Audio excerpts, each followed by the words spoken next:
bienvenidos a todos. Esto es Volver a lo Nuestro, 16:05 en toda la República Argentina. La producción de este programa la hace Fernando Molgaray, el informativo Pamela Molina, en la operación técnica Eduardo Echeverry, en redes y streaming Nico Puya, Nico Jansson y Juli Dibiase. Mi nombre, Verónica Massa, con ustedes, Guillermo Moreno. ¿Cómo va? Segundo día sin cocinar. Segundo día sin... Y en velocidad, hoy estoy así como... Qué difícil. Estoy purgando la pérdida de la selección todavía. Todavía me hace ruido. ¿Y quién tenemos de invitado? Hoy tenemos a Santiago González Casares, bienvenido. Él es doctor, magíster, licenciado en filosofía de la Universidad de París de la Sorbona. Además, músico y productor musical. Y alguna cosa que seguro no nombramos que también debe haber. El placer es mío. Debe haber jugado al fútbol. ¿No sabes qué? Medias altas, medias bajas. No, debería De ser media medias baja. bajas. Sí, debía ser, pero no sé.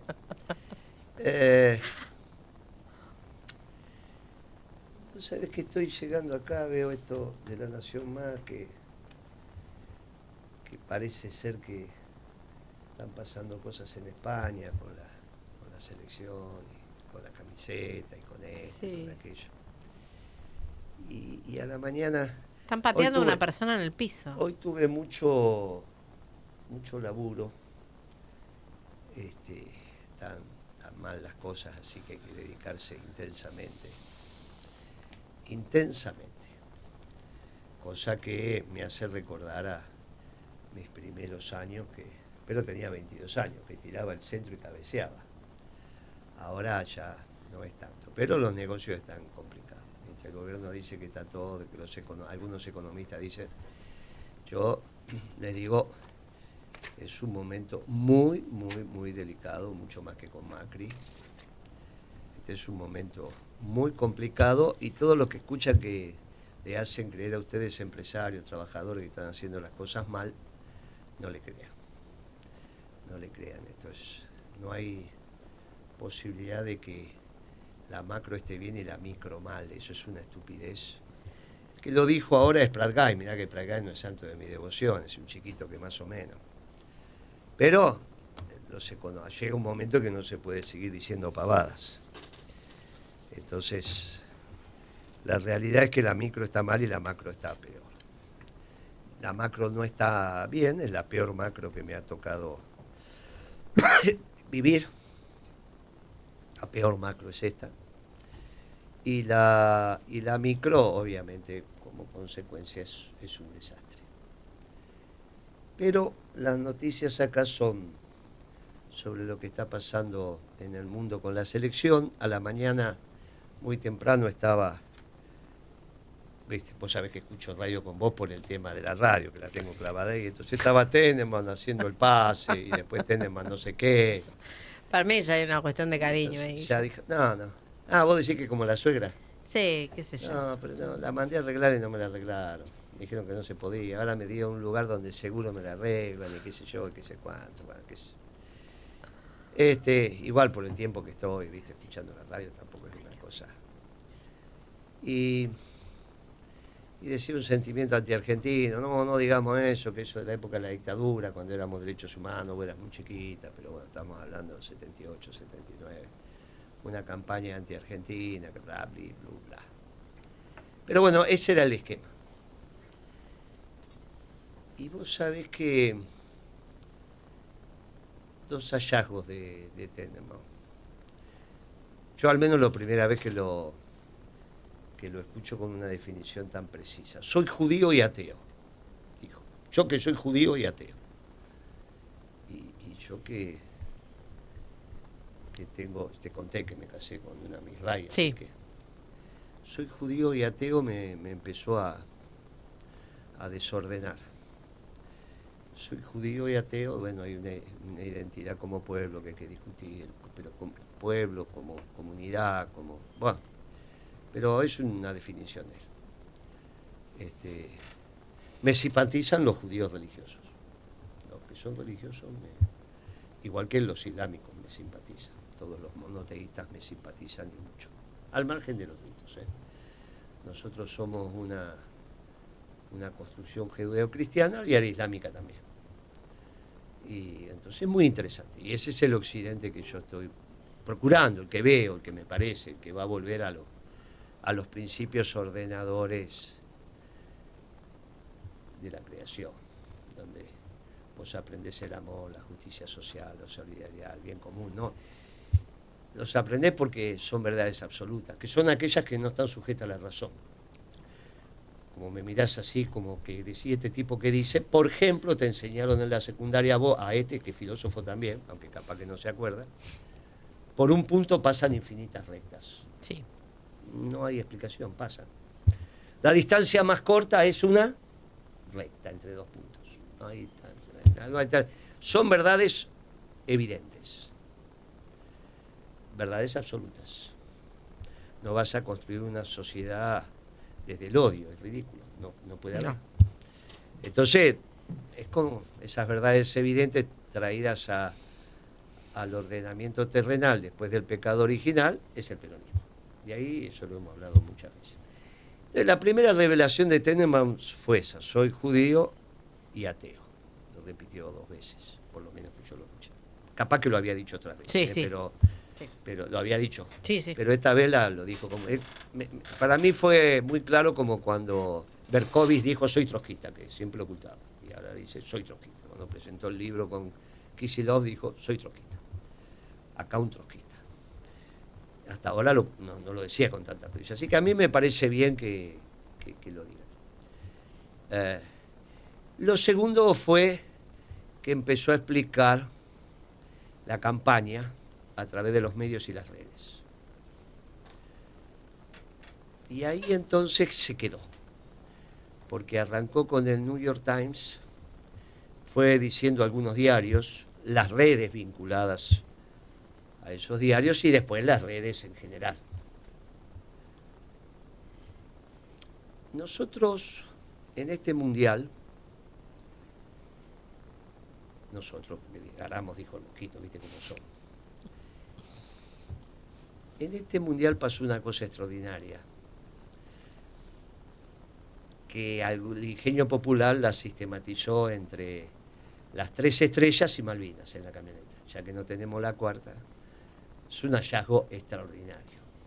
Tan extraordinario que el mismo trapo que los jugadores levantaron en la cancha, ayer o antes de ayer circuló en la Rural. ¿Está bien? En la arena de la Rural, cuando estaban haciendo, pasaron 2 gringos ahí, uno debía ser vasco, el otro no sé qué, y dieron la vuelta olímpica y la gente aplaudía. Tampoco va a ser una, viste, no es la cancha de Racing, con la foto de Perón y Eva, pero para la Rural se abrazaron y los dejaron entrar, pasaron con todo el trapo, dieron la vuelta. Gesto de patriotismo impresionante de la sociedad. Porque aparte entraron por abajo, no es que fue en las gradas, no entraron por el lugar que solo entran los que están autorizados. Eso que nosotros tengamos esa reivindicación de Malvinas generó una conmoción mundial explicada por Google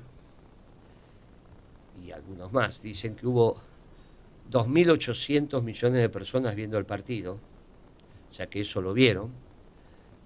Tenés que pensar que son casi un tercio, un poco más de un tercio de la población, hace 8 dividido 3 y te da... Capaz que te des otra cifra vos por ahí. Sí, ya te la digo, porque yo hoy tomé nota de eso.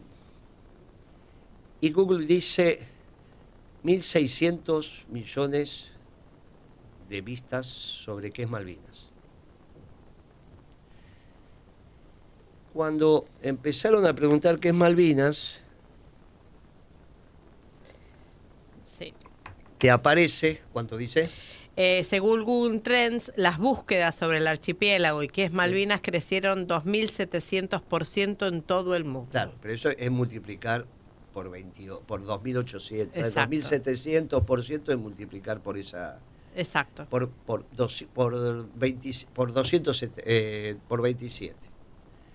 O sea que si vos tenías 1 millón, pasaste a ser 27 millones. Si tenías 10 millones, pasaste a ser Entonces, pero había 2.800 tipos viendo esto, fue lo que se calcula el rating. 2.800 millones. En total 5.000 en la final, 5.000 millones de personas. Bueno, en la final, acá 2.000 Sí. está bien el número entonces. Porque aparte es un día de semana contra un fin de semana. Así que está perfecto. Y es una semifinal contra una final. Así que está el número, la proporción es lógico. ¿Vieron el trapo? Cuando vos vas a la búsqueda, te aparece Malvinas, Falkland, depende de dónde la encuentres, lo que está entre paréntesis, ¿no? Si es de este lado, te ponen Falkland, y si es Falkland, te ponen Malvinas. Pero te aparecen territorios de ultramar. Territorio de ultramar de los británicos.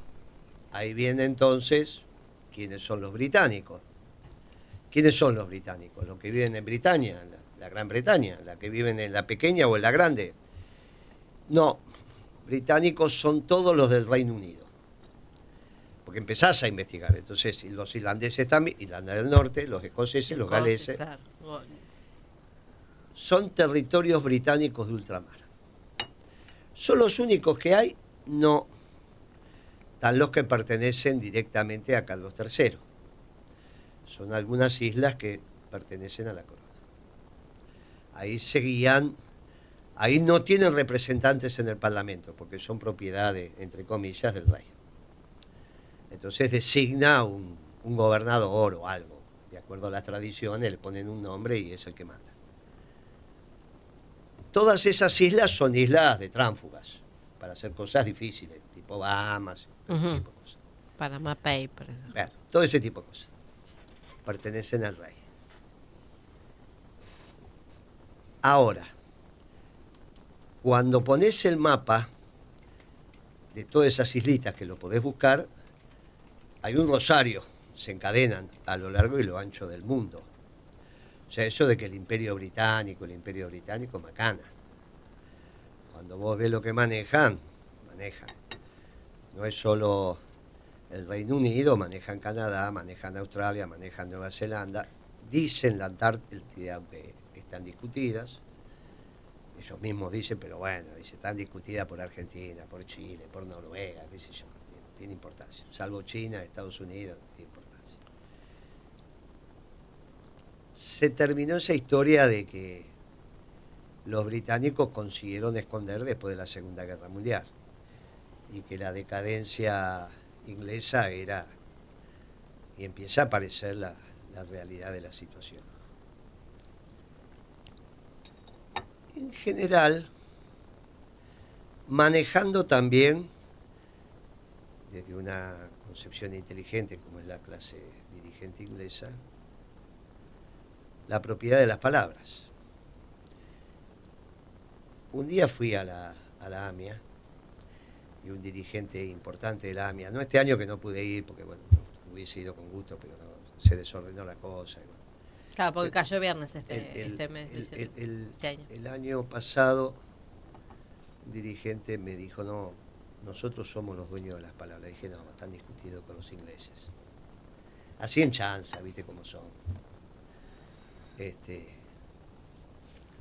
A veces se les va. Yo me río, me divierto. Los tenés que tranquilizar. Se tranquilizan después. No hay ninguna posibilidad de que no sea así. Pero le dije, no, amigo, estás equivocado. Los dueños de las palabras son los ingleses. Este que es filósofo me está mirando, no le gusta un carajo lo que diga. Y piensa, ¿no? Piensa, sí. Los dueños de las palabras son los ingleses. Por eso inventaron las leyendas negras sobre los españoles, sobre acá, sobre allá, y las impusieron. Son los dueños de las palabras y lo tienen que hacer a través de los medios. Claro, ahí se quedó Tenenbaum. La primera revelación fue esa. La segunda se dice, esto es cosa de los medios. Faltó que avanzara y ahí no llegó, no quiso, sobre quiénes son los dueños de los medios. ¿Quién le hizo caso a Gramsci? Y le hizo caso el post-marxismo, entre post y filo marxistas, que finalmente es la socialdemocracia triunfante, sobre todo en la globalización. Resuelto el tema económico con la escuela austríaca y en su alianza con los neoliberales, se posicionaron en el progresismo, las dos caras de la misma moneda. La otra cara es el neoliberalismo. Resuelto eso, fueron por alguna discusión en el mundo de las ideas, que no es muy distinto a... Y ahí fueron por los medios. En Francia los medios socialdemócratas son, en Argentina también. En Estados Unidos no hay duda, en Inglaterra no hay duda, en Italia no hay duda, en España no hay duda. Hay una cadena de medios de origen socialdemócrata financiado por, y con todas las fundaciones que a lo largo y lo ancho del mundo financian este tipo de políticas, que en general tienen alguna terminal en algunos millonarios y demás que van dando vuelta por ahí. Con la agenda que sigue dando vuelta, que es una agenda perdedora, pero que va dando vuelta. La pregunta es ¿por qué con Argentina? Y porque le cantamos piedra libre y tiene que haber una sanción. ¿Fue una decisión del gobierno? No, fue una decisión de los muchachos. ¿Por qué se la agarran con algunos funcionarios de la década ganada y no con todos? Hay muchachos que no tienen... No, bueno, porque eso... Ah, bueno, pero si hubiesen hecho... Kicillof, por ejemplo, dice que fue un gran ministro de Economía, no tiene un juicio. ¿Qué callo pisó que no tiene un juicio? Tenía uno por ahí con Cristina. Pasó ya. ¿Qué callo pisó que no tiene ningún juicio? Es bravo este tema cuando uno lo piensa así. ¿Tenemos que ser castigados? Sí. Tenemos que ser, ahí dicen Rosalía, mira que le gusta a todos, dice contra los argentinos.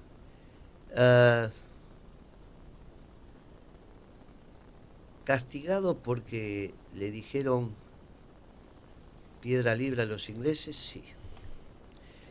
Y salen todos los medios vinculados a la socialdemocracia a batir el parche. Empiécenlo a buscar. Y en esto empieza a aparecer el DERPO, empieza a aparecer el poder. No salió el Papa a protestarnos, no salió Putin, no salió Trump. Trump le dio la mano al Chiqui. Eso de que algún jugador no le dio la mano a Trump, eso olvídate, es en el momento que me duele cuando piso, estoy lastimado, no tengo idea de quién está. No, igual había videos incompletos, había uno que estaba lastimado, en realidad fue una especulación, ¿no? Hubo solo uno que... No, pero que no le dio la mano a Trump. Sí, no se la dio. Todo esto hace parte de la confrontación en el cual los ingleses, en alianza con los chinos, están llevando la voz cantante. En esto. No me preocupa en lo más mínimo. Ni me preocupa Rosalía, ni me preocupa ninguno de estos. Sí me preocupa estos hechos de violencia y les pido naturalmente que no haya retaliación en Argentina, porque todos tenemos, muchos de nosotros tenemos sangre española. Mis abuelos son gallegos, así que nos vamos a obligar a estar en una situación ridícula. Pero esto que están haciendo en España, y quizás empiece a pasar en otros países, es inexorable que los ingleses tienen que castigar. De este lado estamos los argentinos, confrontando con esta conducción de los ingleses. Un día me preguntaron cuál era el origen del Bitcoin. Y dije, no puede ser otro que Inglaterra. Y entonces me preguntaron, ¿y por qué? Y porque acá está llegando de Gibraltar. Y solo los ingleses tienen la capacidad de hacer esto. Los norteamericanos no les interesa hacer esto. Los norteamericanos están en otra cosa. Los únicos que pueden hacer esto son los ingleses. Allá salieron algunos artículos diciendo atrás de esto están, pero lo dijimos hace 10 años por lo menos. Los únicos que pueden inventar esto, y después que dijeron que venían de Hong Kong, ¿viste? Pusieron, no sé, un japonés, pero que en Hong Kong, que esto, dije, bueno, estos son los ingleses que les gusta ser rebuscados. Son los únicos que podían hacer. Cada tanto inventan estas cosas junto con los suizos, otro pueblo pequeño pero muy intenso. Y nos vamos a tener que aguantar esta historia, porque justo fue con Suiza y justo fue con Inglaterra. Y tras cartón caen los gallegos, que no es que son dechados, ¿viste? Que vos decís, uy, mirá, entienden todo. No entienden, mucha parte están tomados por la socialdemocracia. Gobierna la socialdemocracia. Recibieron al Papa, está todo bien, pero gobierna la socialdemocracia. Hay que aguantarla. Hay que aguantarla. En el medio apareció... ¿Vos sabías que Kicillof tiene una subsecretaría de Relaciones Internacionales? Capaz que quiere hacer a la provincia de Buenos Aires, quiere reasumir los poderes delegados, que las relaciones internacionales son los poderes delegados. Tiene una subsecretaría, yo no sabía que la tenía. Me acabo de enterar ahora por un reportaje que hicieron en la Paco Urondo a un jefe de asesores, no sé de qué, que empezó a explicar por qué China es el defensor de la globalización. Y que bien, que hay alguien que pone orden en el mundo. Extraordinario. Extraordinario. Es extraordinario ese reportaje de la Paco Urondo, búsquenlo. Porque China está poniendo orden en el mundo y defiende los mercados de la globalización. Lo dice el pibe en el reportaje de ayer, antes de ayer, yo lo estaba escuchando hoy. Extraordinario porque esos son ellos. Y en el medio fueron a una conferencia el sábado, me invitaron, y organizó el obispo de Quilmes sobre la encíclica, y el que hizo la introducción dijo, nos quieren hacer una sociedad sin Dios. Estaba Kicillof al lado, tuvo que escuchar. No habló de Dios después Kicillof, le dejaron la pelota picando y no habló. Habló de la igualdad, de la necesidad, de qué sé yo, pero no habló de Dios. No habló de Dios. Ni siquiera diciendo, bueno, yo no soy, pero me gusta que ustedes sean. Me cae bien que sean. No soy yo porque me falta ese toque de tener fe. Pero no me educaron así. No, pero ni habló de Dios. Cada vez está quedando más claro esto. Ahí dicen que quieren hacer una alianza con la Berman. Yo creo que van a hacer una alianza con la Berman y con Milei. Todos juntitos. Todos juntitos. Todos juntitos. Mi madre. No te pongas nervioso. Ahora ahora vendemos publicidad. Ahora hacemos lo que hay que hacer y cuando arrancás vos y tenés 20 minutos sin parar, que yo tengo que tomar mi cafecito. Sí. ¿Sabés qué? Busqué, Guillermo, los 14 reinos de la mancomunidad de Inglaterra, y además tiene 14 territorios británicos de ultramar, entre los que está Gibraltar, Islas Malvinas, las Bermudas. Los otros dependen directamente del Señor. Turquía y Caicos, en fin. Después de los otros dependen directamente del Señor. Todo eso es que empezó a aparecer. Y a los ingleses están furiosos. Imagínate si los norteamericanos hicieron un mapa que pintaron de azul las Malvinas y pintaron de azul la Argentina. Imagínate si llega a ser verdad. Imagínate si llega a ser verdad. Extraordinario lo que hicieron, muchachos. Ustedes no tienen por qué saber, no tienen por qué ser, no tienen. Pero bueno, las batallas son así. Una las libra porque las lleva en el alma. Es corazón caliente, mente fría. Y así somos. Así somos. Le hicieron un reportaje a Paenza. Paenza, ¿no? El matemático que habla de fútbol. Adrián. Vive en Estados Unidos. 7K también, porque lo escuché con... Y Paenza dice, no, lo que pasa es que somos muy pedantes los argentinos. ¿Qué le pasa? Y viven en Estados Unidos. Somos muy pedantes, dice. Son tremendos. Ahora hay que averiguar de dónde vive, no dónde vive, en qué trabaja. Y vas a saber que vive en Estados Unidos, que trabaja, debe trabajar para algún medio británico. Che, ¿de qué vivís, Paenza? Es cuestión de rastrear cada uno cuál es la terminal. Son como algunos periodistas argentinos. De acuerdo al sobre que le viene, es como opinan. Vamos. Nos actualizamos a Radio Noticias del Plata en la voz de Pamela Molina.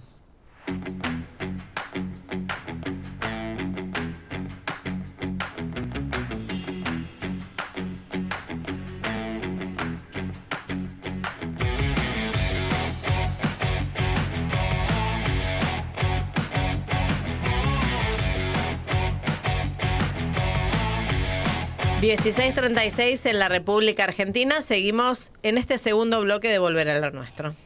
Amigo, hemos pasado por variados temas, pero todos tienen un hilo conductor. Y vos, mejor que nadie, sabes que transitamos por ahí. E incluso quizás hasta lo que nos está pasando con la inteligencia artificial, una sociedad sin Dios, somos inmortales, bla, bla, bla, bla, bla. Todo eso estamos. ¿Cómo estás viendo la cosa? Bueno, la verdad que con cierta tristeza, como cuando nos saludamos, y yo quería construir quizás desde ahí, desde el final de tu argumento, para llegar a ese tema, el tema de la inteligencia artificial, el tema de lo que yo llamo la razón digital. Creo que esta cuestión de la violencia a argentinos en el mundo, como toda agresión a alguna cosa muy profunda nuestra, el estómago argentino, la cosa argentina, no puede hacer otra cosa que unirnos. Nosotros como justicialistas entendemos que el concepto de unidad es fundamental para construir cualquier cosa, ¿no? Desde el amor y llegando a su unidad. Y creo que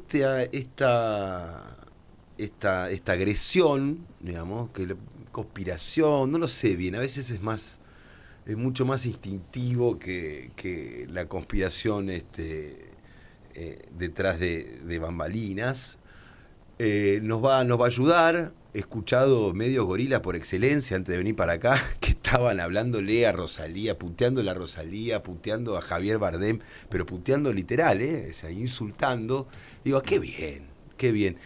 Qué bien cuando seguimos ese gran precepto justicialista que decía Perón, que no hay que mirar para los costados, sino que hay que mirar para adelante, porque a los costados están los compañeros y adelante está el enemigo. Entonces, darnos cuenta, y no digo para nada, como decías vos, no digo para nada que Rosalía sea nuestro enemigo, pero sí entiendo que una agresión, algo tan sagrado como nuestra selección, algo tan sagrado como nuestras banderas y esta nueva bandera de las Malvinas argentinas, digamos, una nueva bandera en el sentido de su emergencia única, sola, digamos, ya no está parte del mapa, ya no es una bandera, es blanco y negro, sobre blanco y negro, ni siquiera es con nuestra bandera atrás, no puede hacer otra cosa que unificar nuestra voluntad, nuestro deseo, nuestra solidaridad los unos con los otros. Esperemos que eso se pueda transformar en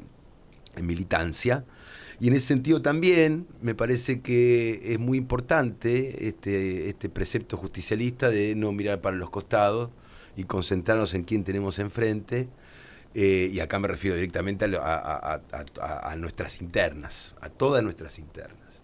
Que encima, lamentablemente, y lo estoy haciendo, hoy daba una nota a la mañana, y estoy haciendo lo que yo decía que no hay que hacer, que es hablar de nuestras internas. Yo creo, sinceramente, que esta cuestión, no estoy seguro si es Perón la que él dijo que somos gatos, parece que nos peleamos, pero nos estamos multiplicando. Perón lo dijo, no sé si es lo dijo él. De él, pero bueno, Perón lo dijo. Perón lo dijo. No, digo, por ahí los peronistas parece que nos Claro. estamos peleando, Claro. pero somos como los gatos. Entonces ellos quieren que nosotros estemos constantemente insistiendo sobre este tema y que gastemos tinta digital en este tema.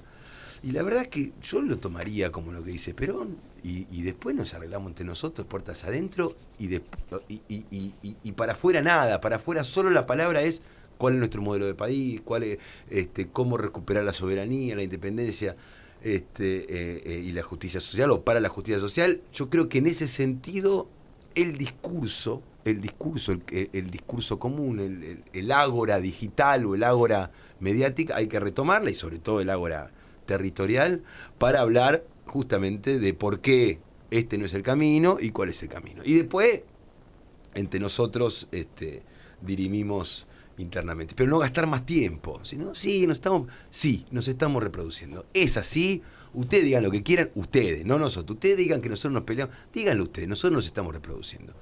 Esa es la fe en los tiempos que corren que debo defender, ¿no? Defender y encarnar.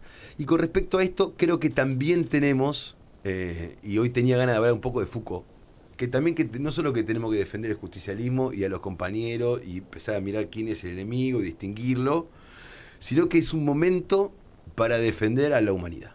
Es un momento para defender a la humanidad. Y esto es lo que me pediste un poco que piense hoy, Guille, y que quedó un poco de la última vez que vine, que es esta cuestión del Palantir, digamos, de esto que decíamos, la razón digital.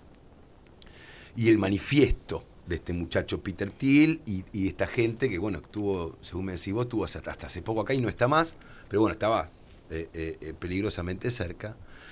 Y entender no solo qué es lo que significa en sí, digamos, qué significa esta apoteosis de la razón digital, pero sobre todo de dónde viene. ¿De dónde viene? No es nuevo, digamos, ¿no? Y no solo que no es nuevo, sino que viene de una metamorfosis del poder. El poder viene cambiando. Esto lo dice Foucault, Michel Foucault, ¿no? El tipo analiza que a partir del siglo XVII, siglo XVIII, el poder se ejercía como poder soberano, como castigo y suplicio en el cuerpo del condenado, ¿no? Se mostraba así la justicia divina, el poder soberano. Ese poder cambia, siglo XIX, y pasa a ser el poder que él llama disciplinar. Es decir, un poder en el cual ya no se ejerce, y utiliza, vos conocés muy bien, el panóptico, ¿no? El panóptico de Jeremy Bentham, ¿no? Utiliza esa imagen, esa figura, para explicar que en el fondo ya el poder no se ejerce sobre nuestros cuerpos, ni siquiera se ejerce exteriormente a nosotros, sino que empezamos a hacerlo nosotros. Recuerdo para la audiencia, panóptico es una torre, yo doy clase en José León Suárez, en unidad 46, 47 y 48. Las cárceles tienen ese formato. Sigue siendo el mismo poder. Es decir, hay una torre central, en el caso de Bentham estaba vidriada y no se veía para adentro. Entonces, la torre está central y el pabellón está alrededor de esa torre. Entonces, el recluso en ningún momento sabe que se lo está vigilando, ¿no? En cualquier momento se lo puede estar vigilando. Entonces, lo que empieza a hacer el recluso es vigilarse a sí mismo, ¿no? Y esto lo observa Foucault no solo en la cárcel, sino que el modelo panóptico también está en las instancias de la salud, en la escuela, ¿no? En la fábrica, en el cual vamos a ser vigilados o ser, diría Foucault, domesticados, ¿no? Domesticados. Y claro, esta es una forma muy distinta al poder soberano. Y la forma, para ir realmente rápido, pero la forma que tiene, hay otro filósofo que viene de esa escuela de Michel Foucault, que se llama Gilles Deleuze, que habla de la sociedad de control, ¿no? La sociedad de control lo hace ya, lo expande en distintos aspectos, o en casi todos los aspectos de nuestras relaciones con los demás, con los otros, con la comunidad. Y el modelo es de disciplina, el modelo es de vigilancia, de autovigilancia, y finalmente, con Deleuze, es ya de control. Hay un control, como el poder se ejerce, que bueno, es lo mismo que Foucault hablaba del biopoder. El momento clave, y esto no lo dijo ni Deleuze ni Foucault, lo digo yo, escribí un artículo en su momento que me publicó el querido Horacio González, una de las últimas cosas que hizo ese número de la revista de la Biblioteca Nacional. el último número creo, que yo lo llamé en plena pandemia el informe Warhol. Warhol como el pintor. Y yo decía que todos los filósofos, algunos filósofos decían que volvían después del COVID, volvían los 30, volvían le 30 gloria, o sea, la gloria, la gente iba a abrazarse en la calle, y íbamos a salir del sistema, que iba a romper el COVID el sistema. Y yo observé que el bicho se movía igual que el capital. Tenía la misma, es decir, ¿qué hace el bicho del COVID? Entra a la fábrica de celular, la reproducción de vida, la copa y se empieza a autorreproducir. Entonces no solo el capital, sino también la imagen, sino también la imago que vemos por todos lados. Lo que hace es tomar la fábrica de vida y reproducirse a sí mismo. Entonces, ¿cómo vamos a salir de esto? Decía yo en ese artículo, ¿cómo vamos a salir? Y evidentemente mucho más inmersos en el sistema, y la razón digital va a crecer como nunca. Lo que ocurrió en efecto fue eso. Palantir existe gracias al COVID. O sea, el COVID es lo que, en términos Foucaultianos, pone la fábrica, el trabajo, ¿no? La fábrica, el trabajo, la escuela, el hospital, todos en tu casa. Ya no hay distinción. Uno iba a la consulta médica en casa, en la pantalla. Iba a clase en casa, en la pantalla. Iba a trabajar en casa, en la pantalla. Y eso no se fue. Entonces, lo que ocurre con la razón digital, con este momento de Palantir, es que a partir del COVID, y ahí no sé si uno puede decir que esto realmente ocurrió, que ocurrió porque lo quisieron, lo metieron ahí. En todo caso, más allá de cómo ocurrió, ocurrió. Y lo que ocurrió es que la razón digital se expandió a niveles exagerados. O sea, en todo caso, se multiplicó muchísimo a partir de ese fenómeno. Entonces, Palantir es la consecuencia de el poder de disciplinar que se convierte en sociedad de control y que luego, a partir del COVID, ocupa, yo lo puedo llamar, el espacio de la razón digital. Entonces, ahora sí está claro esto de, yo diría con Foucault, pero como cambiando lo que decía Foucault, decía, il faut défendre la société, hay que defender la sociedad.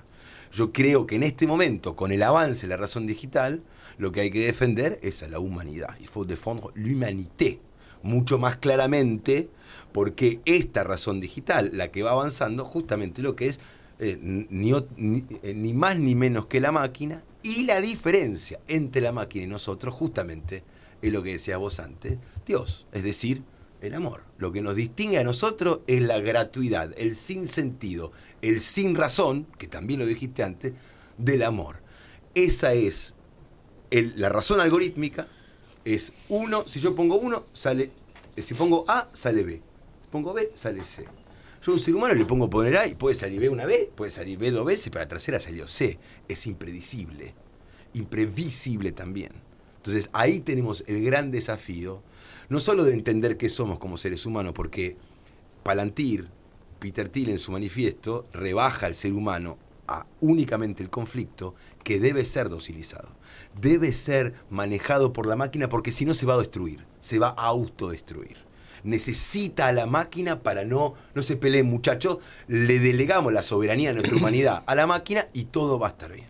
Entonces la cuestión acá es, si vamos a defender al ser humano, ¿qué es lo que estamos defendiendo? Esto está... Parece que la respuesta está en la encíclica. Lo menciona Foucault desde ya. La encíclica menciona la Torre de Babel, menciona la comunidad, menciona el bien común, la comunidad para hacer el templo, reconstruir el templo. Tampoco se preocupa con qué plata, porque la plata se la dan en ese momento para que puedan viajar y pagar a los trabajadores, se lo dan los persas. Donde piden permiso es a los persas para ir a reconstruir el templo, y el criterio de los persas era respetar las religiones que cada pueblo tenía, y ahí construyeron su imperio. Distintos a otros que te imponían. Bueno, la respuesta la tenés en la encíclica, que es una guía de acción en términos de conducción estratégica, no de la acción inmediata, que es la táctica. Da una guía a los pueblos del mundo de cómo tenemos que confrontar. Y por eso rescató lo que pasó el sábado con el obispo de Quilmes, convocando a determinados. Tuve el honor de que me invitaron a centenares, no era un grupo de 15. Así empezó el cura que dio la introducción al tema, que dijo, me invitaron para hablar ante 15 y veo un poquito más. Se rieron toda claro, un salón repleto. O sea que el obispo me mintió, dijo. Estaba el obispo ahí. Pero bueno, como es obispo no puedo decir nada. Dijo. Y entonces improvisó algunas cosas sobre la base de lo que quería decir. Y en eso de lo que quería decir terminó diciendo, bueno, en esta batalla hay jefatura, que es lo primero que se necesita para una batalla victoriosa. Por eso la anomia es peor que la guerra civil, porque en la anomia no hay conducción. En la guerra civil hay 2 conducciones, 2 por lo menos, 3, 4, qué sé yo, de acuerdo a los bandos, pero hay conducción. Si hay conducción, hay posibilidad de paz. Si no hay conducción, por eso la anomia es el peor estadio. Dice, vamos, ¿a dónde terminamos? Y terminamos la anomia. Ah, qué suerte, pensé que era una guerra civil. No, mi amigo, esto es peor. Esto es clave, Guille, porque el tema de la conducción es, de alguna, y lo pensaba el otro día, cuando venía para acá, es de alguna manera la transformación del poder. El poder es algo que está por todos lados, que no está en ninguna parte, que emane de nosotros y nos constituye al mismo, nos instituye, nos constituye, instituimos y somos constituidos, pero cuando el poder se convierte en conducción, es comunidad. Es decir, el poder hay que verlo, eso es Foucault, en donde se ejerce. Porque hay delegación. Porque conduce el que recibe de los subordinados la responsabilidad de decir conducir. Y ahí ya hay nosotros, ahí, claro. Naturalmente emana de Dios al pueblo, del pueblo al que manda, al imperio, al soberano, al que fuere. Esa es la visión mía, y otros que sacarán a Dios y pondrán nada más que al pueblo. Pero eso puede ser Foucault, pero es profundamente cristiano. Y es profundamente peronista. No, eso no es Foucault. Eso no es Foucault, eso es Perón. No, por eso, porque es profundamente peronista la conducción, por eso. La posibilidad de que sobrevivan, ¿cómo articulamos? Un obispo me vino a consultar sobre las declaraciones de Trump que pasan con Malvinas antes del partido. Esto fue el sábado a la mañana. Me dice, pero qué bien que el peronismo esté en esto. No. Hay un sector del peronismo que está en esto y otro sector como el del gobernador que está en otra cosa. Esos son pro-chinos. Otra vez. Claro, pero todavía no había llegado Kicillof. Esto, ¿cómo se asocia el que es de abajo para arriba y sin embargo lo único que sobrevive es lo vertical? Porque es la conducción delegada de abajo para arriba. No manda, conduce el que conduce, pero no porque lo dice el que conduce, sino porque lo dice el conducido. Y esta es la diferencia en el peronismo. Y los conducidos, incluso judíos e islámicos, dicen es el Papa. Por eso habló. No es que en la AMIA el viernes dijeron, no, el Papa no es, porque nosotros tenemos, porque no tienen. Salvo los chiitas, que tienen los ayatolas, el resto no tiene ayatolas. Tiene obispos, tiene imanes, tiene rabinos que mandan en su... Está más disperso el poder. No hay una conducción centralizada. Claro. Los católicos sí lo tenemos, los evangélicos tampoco. También disperso. Claro, solo los católicos, por eso somos romanos. Es el PAI. Por eso somos romanos. Romanos es que respetamos la autoridad, no de Roma como ciudad, sino del obispo de Roma.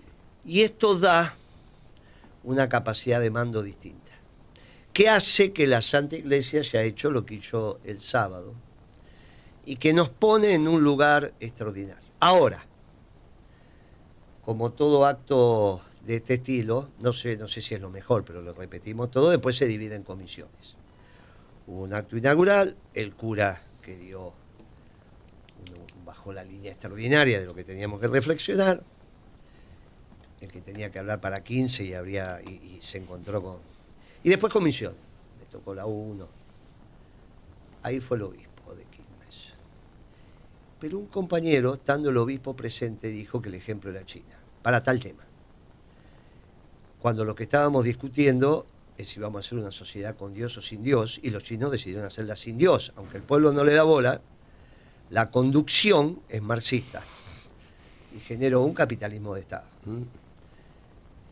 Por esa asociación con el capitalismo de Estado hablo del Estado, como regulador de la IA. No tuve otra alternativa que decir que el Papa no dijo eso. No puso al Estado para conducir y regular la IA. Puso a la comunidad y lo escribió y lo dijo. Pero o no la leímos o la leímos y no nos enteramos. Entonces, delante de un obispo decimos el ejemplo chino, cuando es el ejemplo que no debe ser. Porque no podés poner a China como ejemplo de algo que tiene que transitarse en la Argentina. Porque es el partido único. No lo puse como ejemplo YPF porque si no teníamos que se iba a armar. Pero es un problema que el 51% de las acciones sean del Estado. Te obliga a ganar siempre todas las elecciones. La propuesta peronista es que esté en manos de la CGT, del movimiento obrero organizado. Entonces no tiene ninguna importancia si ganás o perdés las elecciones. No necesitas partido único. Pero esa cabeza progre se instaló entre los nuestros y es buena gente. Este es el problema, no es mala gente, solamente piensan mal. No es que Kicillof es malo, hace acciones malas porque piensa mal, pero no porque es malo intrínsecamente. No tiene vicio, tiene su familia, no es corrupto, pero piensa mal. ¿Cuál es la diferencia entre pensar mal y accionar mal y ser malo? Bueno, este es un problema. Es un problema. Pero poner de ejemplo a los chinos en un ámbito, en Don Orione, digamos, ¿no?, con la cruz y el obispo delante, es toda una audacia. Es toda una audacia. Es decir, una reunión que te invita la AMIA y decir, hay que seguir el ejemplo de los islámicos. Y vos decís, bueno, tengamos un poco de prudencia. Este debate es el que estamos dando. Lo importante creo que ahí es el argumento. Lo interesante de este pasaje del poder, que es tan inasible, que no se logra tocar, no sabemos dónde está en nosotros, nos instituye y nos constituye, es justamente el pasaje al conductor, porque el conductor, en el fondo, Foucault, cuando analiza el poder, analiza en dónde se ejercita el poder, ¿no? Entonces, inicialmente el poder soberano era sobre el cuerpo del condenado, los suplicios, decía. Y después se va mudando al alma de los seres humanos. Entonces, el conductor, y ese manual de conducción, ¿no? No hay que, no se trata de mandar, conducir, sino persuadir. En el fondo, lo que hace es darle, como decimos, delegar a una comunidad, a un conductor, que se convierta en comunidad, porque el poder no tiene comunidad. Grupo. Perón dijo, lo único que vence al tiempo es la organización. Exactamente. Bien, entonces quizá estamos en esa etapa. Y en vez de buscar el conductor, es la estructura que conduce. Y esa estructura que conduce, que ya no es Consejo de Ancianos, sino Consejo Superior, es lo que nos permite pensar un peronismo para la posteridad. Por eso está bien lo que vos estás diciendo, dentro del peronismo, por eso unidad de la doctrina. Por eso está bien lo que vos decís, que parece que nos peleamos porque nos estamos reproduciendo. No hay síntesis, hay rendición. No hay síntesis, no hay dialéctica marxista. No hay rendición. No hay posibilidad de síntesis entre los progresistas y los peronistas. ¿Hay posibilidad de transitar un camino común? Sí, pero sabiendo quién es la estructura que va a conducir, porque va a definir el plan de gobierno desde la doctrina. Y no podrá ser, en vez de el rendición, pacto masón, superación. El pacto masón. Superación no puede Mirá ser. qué ponen ahí, che, ¿qué es eso? No sea cuestión. Dicen, sí, le ponen la bandera. El pacto masón que están hablando los ingleses, C5N. Qué interesante, ¿nos estará escuchando? ¿Nos estará escuchando C5N? Un fuerte abrazo peronista para todos. Poné la marcha. Vamos. Que entra Chiche. Todos unidos triunfaremos y como siempre daremos